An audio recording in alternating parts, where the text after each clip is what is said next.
Hello friends. चलिए देख लेते हैं करेंट अफेयर्स जुलाई वीक 3 के क्या हाइलाइट्स हैं, क्या इंपॉर्टेंट पॉइंट्स हैं जो आपको याद रखने हैं आने वाले एग्जाम्स के लिए।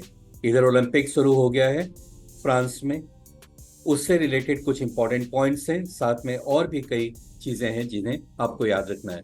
तो देख लेते हैं हम नेशनल इंटरनेशनल स्पोर्ट्स वर्ल्ड या फिर ट्रेंडिंग क्या है, कोपा अमेरिका में क्या रिजल्ट हुआ, साथ में ओलंपिक से क्या इंपॉर्टेंट पॉइंट्स हैं।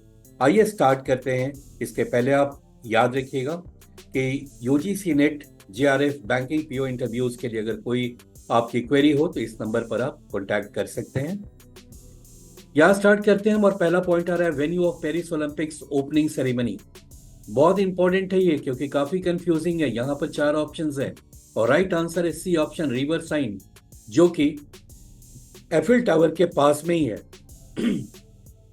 तो सी इसका आंसर है। पेरिस ओलंपिक्स ओपनिंग सेरेमनी कल शाम में स्टार्ट भी हो गया है।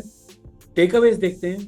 The Paris Olympics opening ceremony will be held on the river Seine as confirm by French President Emmanuel Macron. This location choice highlights the scenic and cultural significance of the river Seine in Paris.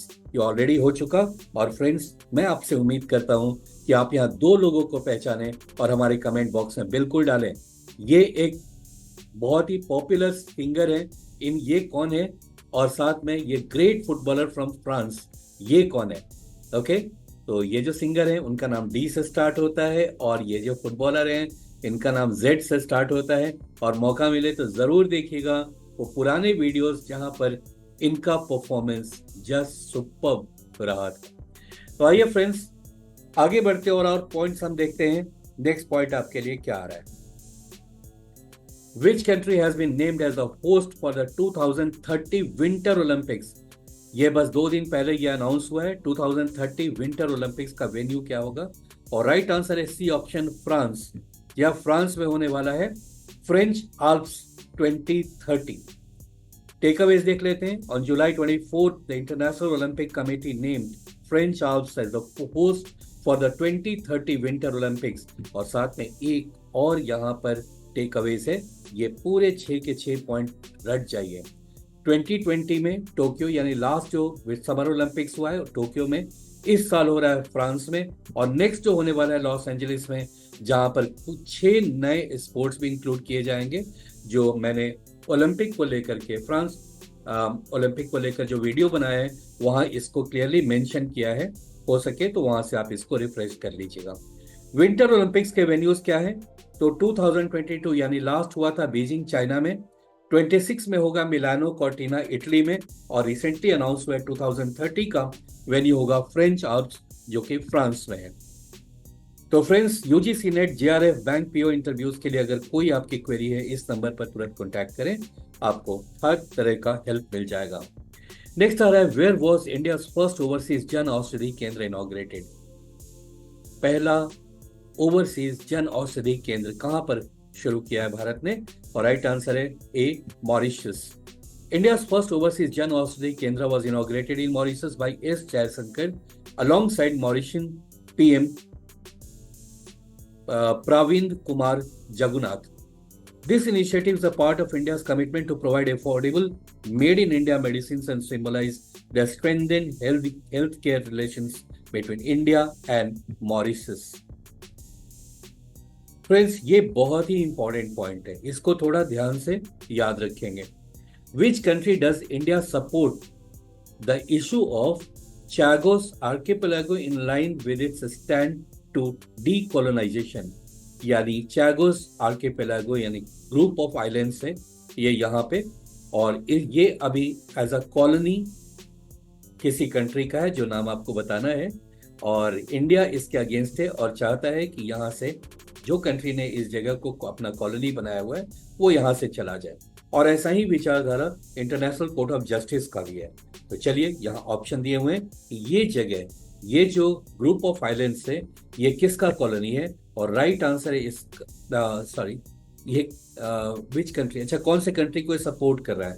Right answer है ए, that is Mauritius. और यहाँ ये किसका colony है वो बता दूं आपको, वो यूनाइटेड किंगडम का है। तो चलिए टेकअवेज देखते हैं।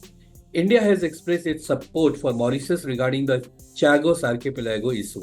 The Chagos a group of island, and overseas territory of United Kingdom has been a part of contention with Mauritius, asserting its claim over island since gaining independence in 1968. तो Mauritius जब independent हो गया 1968 में, तो उसके बाद से ही ये कह रहा है कि यहाँ से यूनाइटेड किंगडम को चले जाना चाहिए और वो सारे आइलैंड्स का इन लोगों को, मॉरिशस को हैंड ओवर कर देना चाहिए. International Court of Justice ruled in 2019 that the UK governance of Chagos Island was unlawful and called for its withdrawal. बहुत important point है friends. Now यहाँ पर आ रहा है who was re-elected as president of European Parliament in 2024. इनका re-election हुआ है, आपको बताना इनका नाम क्या है, और राइट आंसर है डी ऑप्शन, रॉबर्टा मेत्सोला. ये इनका नाम है, ये री-इलेक्ट हुई है यूरोपियन पार्लियामेंट की प्रेसिडेंट. Takeaways है Roberto Metsola, a Maltese politician, was re-elected as president of European Parliament in 2024, making her the first woman to secure a second term in this position. Next point आ रहा है which state retained the top rank in नीति आयोग's SDG India Index 2023-24. And the right answer is B option, Uttarakhand. ये SDG क्या है और क्या ये मकसद है, आइए उसे थोड़ा डिटेल में समझ लेते हैं. Kerala retain its top rank in NITI Aayog. मैं अभी इसको क्लियर कर देता हूँ, यहाँ बी क्यों लिखा हुआ है, क्योंकि केरल को भी और उत्तराखंड को भी दोनों को टॉप पोजीशन दिया गया है. तो Kerala retain its top rank in NITI Aayog SDG India index 23-24, highlighting its strong performance in achieving a sustainable development goal. Uttarakhand also emerged as a top performer, while Bihar, Jharkhand and Nagaland were identified as worst performers. Among the union territories, Chandigarh, Jammu and Kashmir, Puducherry, Andaman and Nicobar Island and Delhi were top 5 performers, showing regional disparities in progress towards SDGs across India. Friends परेशान नहीं होंगे कि केरल करे या उत्तराखंड करे, आपके exam में जो ऑप्शन आएगा होपफुली दोनों में से एक ही ऑप्शन होगा, राइट. तो ये पॉइंट तो आपको क्लियर हो गया होगा. नेक्स्ट देखते हैं क्या आ रहा है. Where was the new species of deep water dogfish shark Squalus hima, okay, discovered by scientist from the geological survey of India. कहां पर यह मिला है, और इसका राइट आंसर है डी ऑप्शन, केरल. और scientist from zoological survey of India discovered a new species of deep water dogfish shark named Squalus hima in Kerala along the Arabian sea. Which country claims the second consecutive Copa America title. ये दूसरी लगातार बार ये जीत है इस country की. कौन सा country जीता है, अगर आप फुटबॉल लवर है या स्पोर्ट्स लवर हैं तो इनके कपड़ों के रंग से भी आप पहचान लेंगे, नीली और सफेद पट्टियां बनी होती हैं, और ये कंट्री है Argentina. B option, Argentina South American country है, ब्राजील के पास में ही है. ब्राजील और अर्जेंटीना दोनों साउथ अमेरिकन कंट्रीज हैं, और आपको बता दूं अर्जेंटीना ने फाइनल में ब्राजील को हराया है. So Argentina secured the second straight Copa America championship by defeating Colombia. तो गॉड, आज बहुत गलतियां हो रही है मुझसे. फाइनल स्पेस ने कोलंबिया को हराया है, नॉट ब्राजील. सो अर्जेंटीना जीता है, ये याद रखेंगे. In a thrilling match that extended into extra time, the win marked a significant achievement for Argentina, showcasing their resilience and determination in overcoming tough competition in the tournament. तो बस याद रखना है, अर्जेंटीना जीता है और रनर्स अप रहा है कोलंबिया. और कोलंबिया भी, ये भी साउथ अमेरिकन कंट्री है, राइट. नेक्स्ट पॉइंट आ रहा है यहाँ पे, what organization conducted the CHAPEA project simulating year long mission on Mars. तो मार्स पे अब एक्सपेडिशन की तैयारी है, और कुछ ऐसा धरती पर ही बनाया गया है जो मार्स का जो कंडीशन है, उस कंडीशन में जो इंसान होंगे वो कैसे रिएक्ट करेंगे, उसका क्या फर्क पड़ेगा. तो ऐसा एक एनवायरनमेंट, एक ऐसा एक जगह को क्रिएट किया गया जहाँ 1 साल तक ये प्रैक्टिस या ऑब्जर्वेशन ये करेगा. तो ऐसा कर कौन रहा है, आपको ये बताना है, और राइट आंसर है सी ऑप्शन, नासा. जी हाँ, NASA conducted the CHAPEA, that is crew health and performance exploration analog project, which involves year-long simulated Mars mission to evaluate food system, human health, and behavioral patterns crucial for future space expeditions. तो future में जब इंसान जाएंगे तो उन पर क्या क्या असर हो सकता है, उसको कैसे कंट्रोल या हैंडल किया जाएगा, अगर देखा जाएगा कि यहाँ पर फूड सिस्टम में उनका क्या फर्क पड़ रहा है, उनके हेल्थ पर क्या असर पड़ रहा है, उनके बिहेवियर पैटर्न पर क्या फर्क पड़ रहा है, ये सारी चीज़ों को पहले ही स्टडी किया जाएगा, फिर ह्यूमन को लॉन्च किया जाएगा, वहां पे भेजा जाएगा मार्स पे. These analog missions are part of NASA's efforts to prepare a long duration space exploration mission studying crew performance under stresses like isolation and resource constraints typical of Mars environment. तो वहां पर जो भी resource का constraint होगा, हम धरती पर ही कोशिश करेंगे उसको समझने का. आइसोलेशन में वो जाएंगे क्योंकि जो लोग मार्स पर जाएंगे, अभी तक तो ये वो लौट कर नहीं आएंगे, उनको वहीं पे रहना पड़ेगा. तो इस केस में जितनी भी स्टडी हो सकती है वो धरती पर ही हमें कर लेना है, और नासा इसके लिए बहुत मेजर इनिशिएटिव ले रहा है. अगला एक बुक से रिलेटेड है. Who author the historical fiction novel the prisoner of Bhopal. तो भोपाल गैस ट्रेजेडी पर ये बेस्ड ये स्टोरी है. इसको लिखा किसने है, और राइट आंसर है सी ऑप्शन, टिम वॉकर. ये रहे टिम वॉकर, ये रही इनकी बुक जिसका नाम है the prisoner of Bhopal. Tim Walker, an award-winning designer turned author, has recently published The Prisoner of Bhopal, a historical fictional novel. This book commemorates the 40th anniversary of Bhopal gas tragedy. Next point here, which state was awarded as the best performing state under the Prime Minister Swanidhi scheme. Prime Minister Swanidhi scheme, ये scheme के बारे में अभी हम लोग take Awez में देख लेंगे. फिलहाल बताना है स्वनिधि स्कीम में कौन सा स्टेट अव्वल नंबर पे रहा, और ये रहा Madhya Pradesh. A option Madhya Pradesh. Madhya Pradesh was recognized as the best performing state under the Prime Minister's Swanidhi scheme, which aims to support urban street vendors with collateral-free loan up to 50,000. इस स्कीम के तहत जो वेंडर्स है रोड पे, जो पटरी लगाने वाले लोग हैं, उनको 50,000 का लोन गवर्नमेंट देती है, और इसके लिए किसी कोलेट्रल की जरूरत नहीं होती है. ये है इस स्कीम की बात. नेक्स्ट आ रहा है यहाँ पे, with which country did India implement the mutual recognition agreement for organic products. और ये आंसर है ए ऑप्शन, ताइवान. जी आप, ताइवान के साथ इंडिया ने इंप्लीमेंट किया mutual recognition agreement for organic products.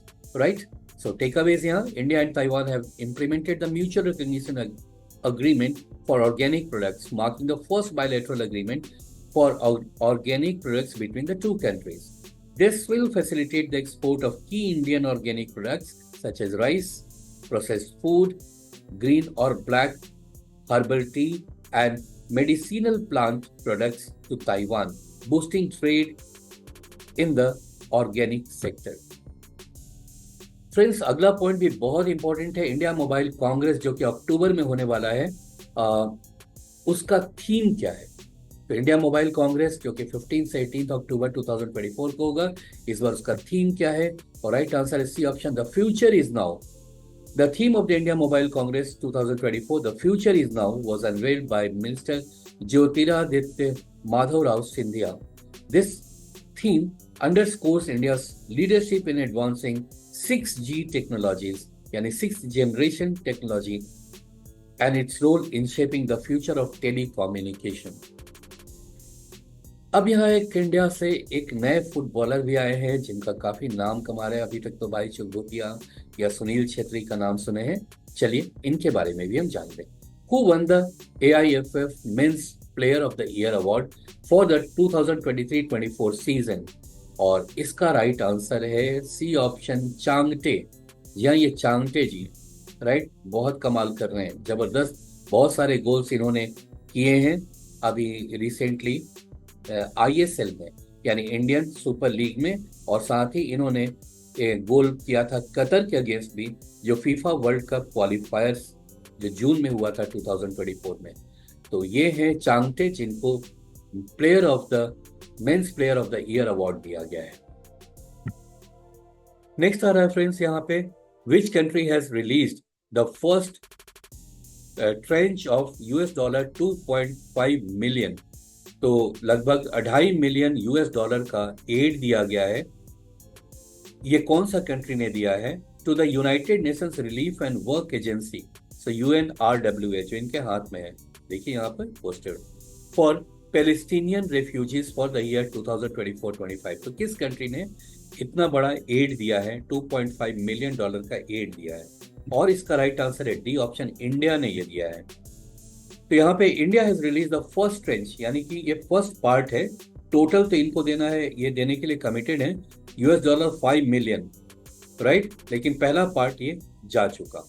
और ये किसको दिया जा रहा है? ये देखिए यहाँ पर थोड़ा सा यहाँ पे समझ लें आप, ये उस केस में दिया जा रहा है 1948 के ये रेफ्यूजीज हैं, जब फिलिस्तीन और इनका इजराइल की लड़ाई हुई थी। जैसे ही इजराइल वजूद में आया था 1948 में ही, उसी वक्त ये लड़ाई हुई थी। काफी लोग को रिलीफ कैंप में जाना पड़ा था। उसके लिए इंडिया ये सपोर्ट हैंड एक्सटेंड कर रहा है। फ्रेंड्स यहाँ पर आ गया इंडिया का क्या रैंक हुआ है Henley passport index for 2024। Recently Henley passport index आया है, जिसमें कौन सा कंट्री की कितनी वेटेज है पासपोर्ट को लेकर के, यानी कितने कंट्री को वो वीजा फ्री कर चुका है, कितने कंट्री आने से इंटरेस्टेड है, वो एक लिस्ट निकालता है। इस लिस्ट में इंडिया का रैंक जो है वो 82nd है। So India holds 82nd position in the Henley passport index for 2024, allowing visa free entry to 58 countries. तो अब बढ़कर ये 58 कंट्रीज के साथ इंडिया ने ऐसा किया है कि अगर उस कंट्री के लोग हमारे देश में आना चाहते हैं तो उनको वीजा लेने की जरूरत नहीं है। अब इस लिस्ट में नंबर 1 कौन है, वो भी बहुत इंपॉर्टेंट है जानना। The Henley passport index ranks passport based on the number of destinations their holders can access without a prior visa. Singapore leads the 2024 index, offering visa-free access to 195 countries. Almost सारे country को visa लेने की जरूरत नहीं है। कहाँ आने के लिए? सिंगापुर के। भारत में आना है 58 कंट्रीज अलाउड है। नेक्स्ट आ रहा है, what is the new loan limit under the Tarun category of मुद्रा योजना। तो गवर्नमेंट का एक मुद्रा योजना है, जिसके तहत अब इन्होंने उस लिमिट को डबल कर दिया है। और इसका राइट आंसर है, अब कितना लिमिट है? लिमिट है 20 लाख, पहले ये 10 लाख था। The Mudra Yojana, which aims to provide financial support to small or micro enterprises, has increased the loan limit under the Tarun category to rupees 20 lakh for those who have repaid previous loans. तो जिन लोगों ने पहले का loan जो लिया था उसको अगर रीपे कर दिया है तो उन लोग अब अलाउड है 20 लाख का अनदर लोन पैकेज लेने के लिए। In which state did ReNew inaugurate a 400 megawatt solar project? तो हाल में किस स्टेट में 400 मेगावाट सोलर प्रोजेक्ट स्टार्ट हुआ है? वैसे तो इस प्रोजेक्ट का टोटल जो आउटपुट होगा वो 600 मेगावाट के लिए प्लान किया गया है, बट फिलहाल 400 मेगावाट का ये सोलर प्रोजेक्ट शुरू हो गया है, और ये है शुरू हुआ है राजस्थान में। So the ReNew has inaugurated a 400 megawatt solar project in Rajasthan as part of 600 megawatt the Solar Energy Corporation of India Limited. The project expected to generate 1331 million units of electricity annually. ये सब जो project है और इस तरह से जो energy generate किया जा रहा है, ये बहुत ही बढ़िया है, क्योंकि अदरवाइज कोल से अगर आप जनरेट करते हैं तो काफी ज्यादा पॉल्यूशन होता है, और ये कार्बन फ्री ये जनरेशन होता है इस तरह के इलेक्ट्रिसिटी का। तो फ्रेंड्स, ये थे सारे इंपॉर्टेंट पॉइंट्स। उम्मीद है आने वाले एग्जाम में ये आपको बहुत हेल्प करेंगे। और अगर आपको UGC net GRF bank PO interviews के लिए कोई भी अगर क्वेरी है तो आप इस पर एक DM कर दीजिए, हम आपको रिस्पॉन्स देंगे। Thank you so much for watching.